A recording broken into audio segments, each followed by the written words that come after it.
Okay, so let's have another example for cantilever method. Okay, for example, we have this frame loaded as shown, and we assume that the cross-sectional area of column AD, that is area 1, is equal to the cross-sectional area of column BE and column CF. So first step, if we are to follow the assumptions of cantilever method, so we assume the middle of each beam and each column of a given frame to be the point of inflection. So if we say point of inflection, the magnitude of the moment at that point is equal to 0. So let's have points A, B, C for the columns, and let's say we have point D and point E. So these small letters are the points of inflection. So after identifying the points of inflection, so next step is to locate the centroid of the cross-sectional areas of the columns on a given story. But this one is obvious. Take note that we have equal areas and our columns are equidistant. So therefore, we can directly conclude that the center of gravity or the centroid of the cross-sectional areas of all columns will lie on column BE. So if we are to conclude, what will be the direction of the axial forces of the columns? So this is the center of gravity on column BE. So column 2, the left of this column will be under tension, but when it comes to direction, it is downward. So let's say this is the axial force for column AD. Then, so to the right of the centroid of all columns, the centroid of the cross-sectional areas of all columns will be under compression. When it comes to direction, it is upward. So let's say this is the axial force for column CF. So since our center of gravity lies on column BE, for this case, the axial force for column BE is equal to 0. So now if you are to represent the relation between the stresses of the stresses carried by each column,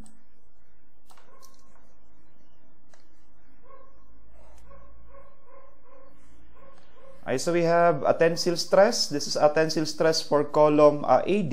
When it comes to direction, it is downward. So let's say this is the stress for column AD. Then the stress for CF is under compression. Let's say this is the axial stress for column CF. When it comes to direction, it is upward. Okay, for this case, the axial stress for column BE is equal to 0 since at column BE, that is the location of the centroid of the cross-sectional areas of all columns. If we are to represent the relation of the stresses, so we have column AD is at a distance of 4 meters from the centroid, that is at column BE. The same with column CF, that is also 4 meters from the centroid of all columns. So if we are to write the relation, that is the stress for AD is to 4 using the similar triangles, that is equal to the stress for column CF is to 4. Or basically, we can conclude that the magnitude of the stress for column AD is equal to the magnitude of the stress for column CF. Then again, if we are to recall, what is the equivalent of stress? Stress is equal to the force divided by area. But for this case, area 1 is equal to area 3. The same with area 2. Or all cross-sectional areas are equal. So if we are to equate, there is the stress. We have the force for column AD is to area 1 and equal to, we have the force for column CF is to area 3. We can cancel these areas since they are equal. So basically, we have the axial force.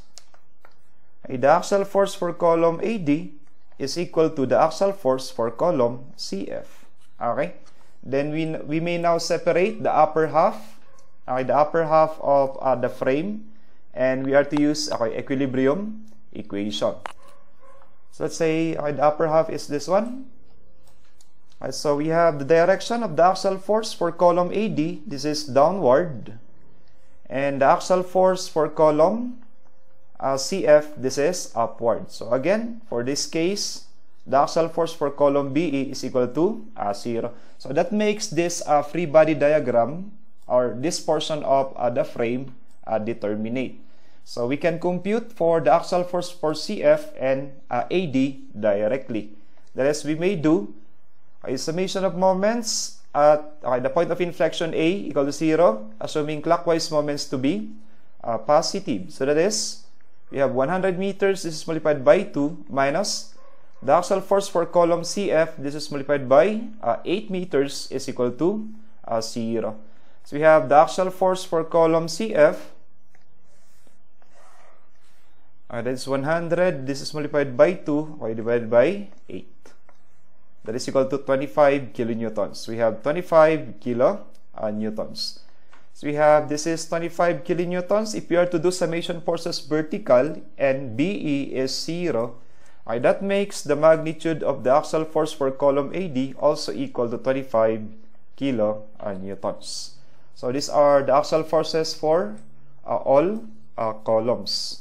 And by the way, so we proved a while ago that axial force AD is equal to the axial force for column CF. So after computing for the axial forces of the columns, we may now proceed to the complete analysis of the entire frame. Okay, so we have now the axial force for column AD, that is 25 kilonewtons, and the axial force for column CF, that is also 25 kilonewtons. So now we are just to use the three equations of equilibrium to compute for the other values. So we are computing for the shear for beam DE. So let's say this is the shear for beam DE. So I'll be using again color code, red for axial force, green for shear force. So this is the shear for beam DE.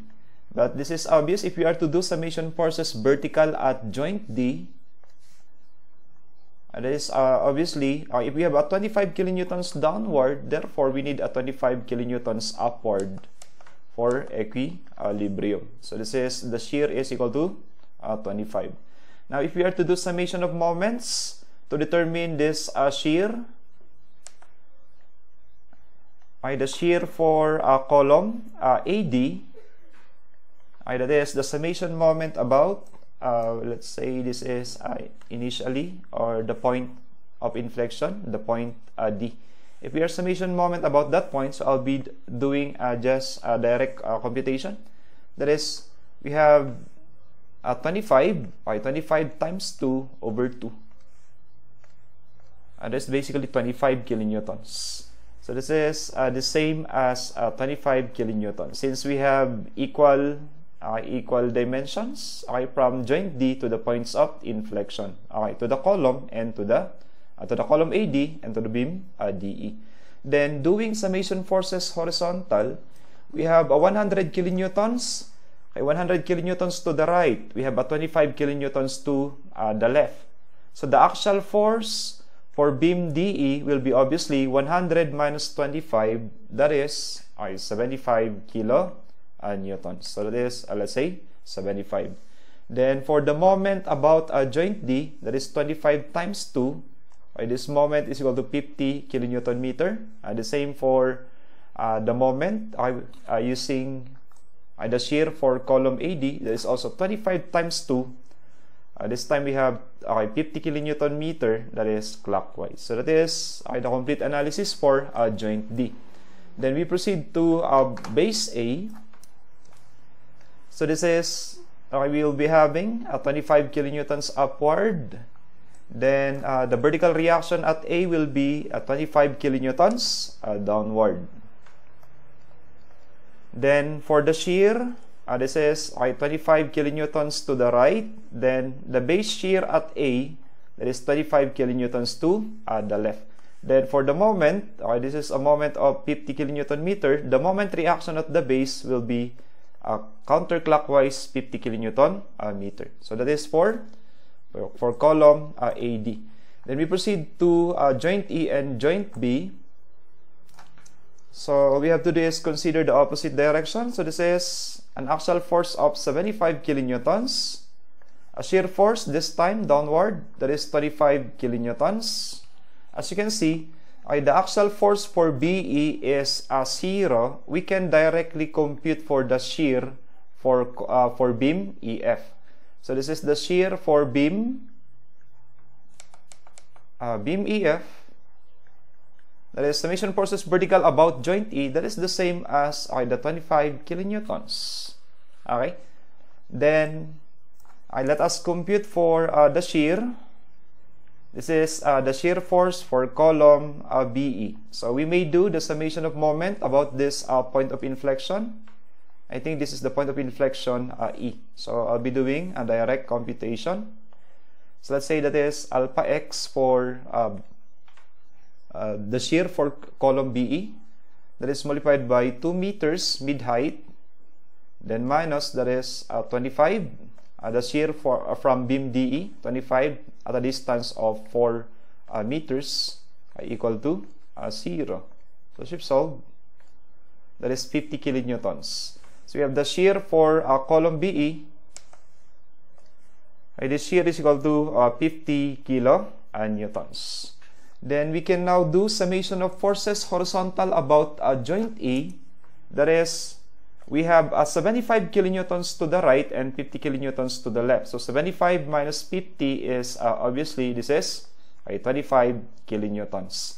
So to check the equilibrium about joint E, let's have the moments. This is 25 times 2. This is 50 kilonewton meter. 25 times 2.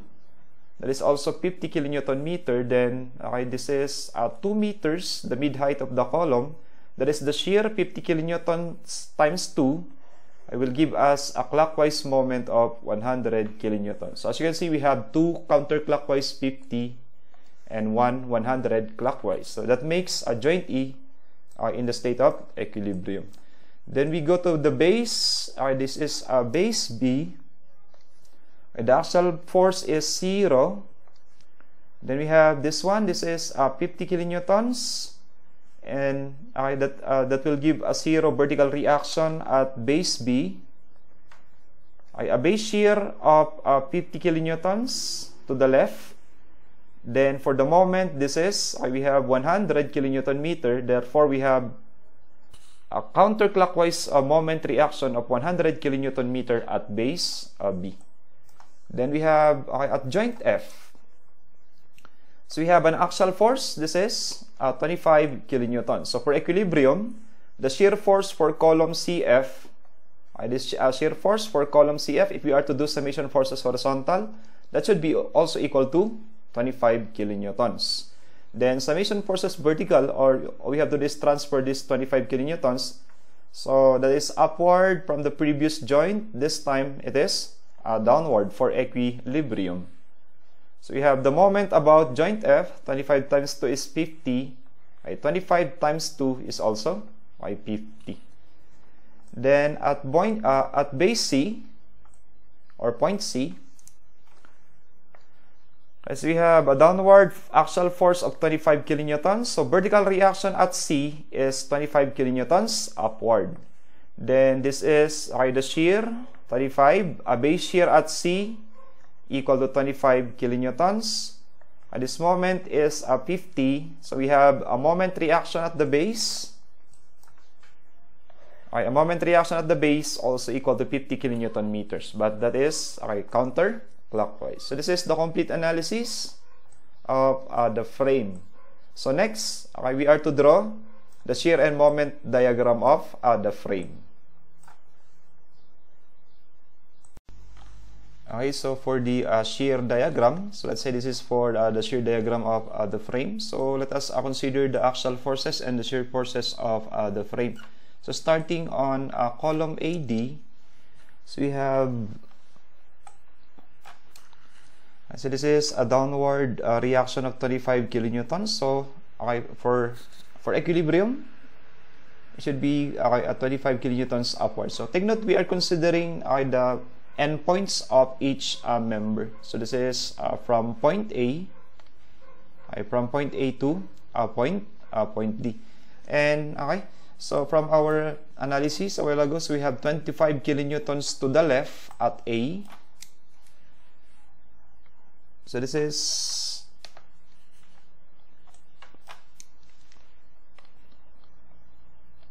and this is 25 kilonewtons to the left at A. So for equilibrium, the shear force at D should be also 25 kilonewtons to the right. So for the shear diagram, this is from 0 to a magnitude of 25. We don't have a force along the length of AD. Then 25 kilonewtons to the right at point D. So this will be the shear diagram for column AD. So we have the actual force AD 25 kilonewtons at point D. It is upward. So therefore at beam DE, I take note we are now considering the beam DE. So this is from column AD, this is 25 kilonewtons to the right, and at D we have an axial force of 25 kilonewtons upward. So to be in equilibrium, so we need 25 kilonewtons downward. So for an equilibrium at point E, this is 25 kilonewtons upward. So the shear diagram will be 25 kilonewtons downward. So this is supposedly towards the negative. This is a negative with a magnitude of negative 25 kilonewtons. Then we proceed to column BE. This is now for column BE. So what is, we don't have an axial force. So we have a base shear at B. The base shear is equal to 50 kilonewtons. So for equilibrium, this is 50 kilonewtons to the right. Then the shear diagram will be starting at B, we have 50 kilonewtons to the left. We don't have a force along the length of BE, or we don't have a load. So we have a constant magnitude of, this time this is 50 kilonewtons. So this will be the shear diagram for column BE. By the way, this is the shear diagram for column DE. So all of them are first degree straight line, supposedly. Then, we proceed to, this is now for beam E, this is beam EF. So for beam EF, since we don't have an axial force for column BE, so what was our last shear from beam DE? That is 25 kilonewtons, 25 kilonewtons upward. So for equilibrium, considering beam EF, we have a shear downward, that is 25 kilonewtons. And for equilibrium, the shear at F should be upward. That is also the same as 25 kilonewtons. So the shear diagram for beam EF, this is starting at point E, that is downward or negative 25 for the shear. Then at point F for equilibrium, that is 25 kilonewtons upward to be 0. So this is the shear diagram for beam EF. Then what is the axial force at this time? This is now for column CF. So for column CF, we have from point F or beam EF, we have a 25 kilonewtons upward. So for equilibrium, 25 kilonewtons downward, axial force for column CF. This is 25 kilonewtons. So the shear diagram, we have a base shear at C that is 25 kilonewtons to the left. So starting at C, we have the value of the shear. This is equal to 25 kilonewtons. We don't have a load for the length of column EF. So this is we have 25 kilonewtons, the magnitude of shear for column CF. And for equilibrium, this is 25 kilonewtons to the right at point F. So that will be the shear diagrams for each member of the frame. Now for the moment diagram, what is our moment at base A? So the moment at base A is 50 kilonewtons counter clockwise. So starting at A, we go to the right. Supposedly this is negative. That is negative 50, since that is counterclockwise. If you are to follow the direction or the sign convention, that is negative 50. but we have a positive shear area for column AD. What is the area of that shear? That is 25 kilonewtons multiplied by 4. So that is negative 50 starting at A. This is negative 50 plus the area of the shear diagram. Negative 50 plus the area of the shear diagram, that is 25 kilonewtons multiplied by 4. That is positive 50. Since our shear diagram is first degree, 0 degree, straight line, 0 degree, then the moment diagram should be first degree. So this is from negative 50 to positive, positive 50 at, this is at, I think, joint D. Okay, then what is the magnitude of the last moment? If we are to transfer that moment from joint D of column AD to joint D of beam AD, we are also starting with a magnitude of 50 kilonewtons. So that is this 50, so it's the same as 50. So 50 kilonewton meter minus this time, minus the shear diagram, the area of the shear diagram. This is 25 kilonewtons multiplied by its span, 4 meters. So from positive 50 minus, since that is negative area of a shear, 25 times 4, so we have that as negative 50. Also first degree. So this will be a magnitude of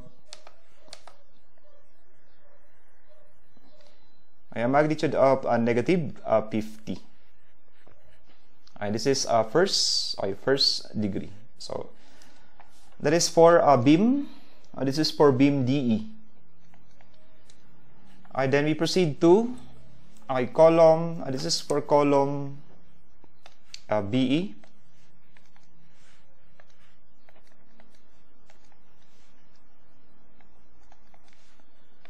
For column BE, what is the magnitude of the base moment for column BE? That is 100 kilonewton meter counter clockwise. So supposedly, we are going to the negative value. This is negative 100. But we have a shear diagram for column BE. That is 50 kilonewtons for a height. What is the height of all columns? That is also 4 meters. So starting with negative 100, that is equal, we have negative 100 plus the area of the shear diagram, that is 50 kilonewtons multiplied by 4. So we have that as positive 100. So starting at negative 100, we have now, we may transfer this value. So this is a value of negative 50 for beam DE.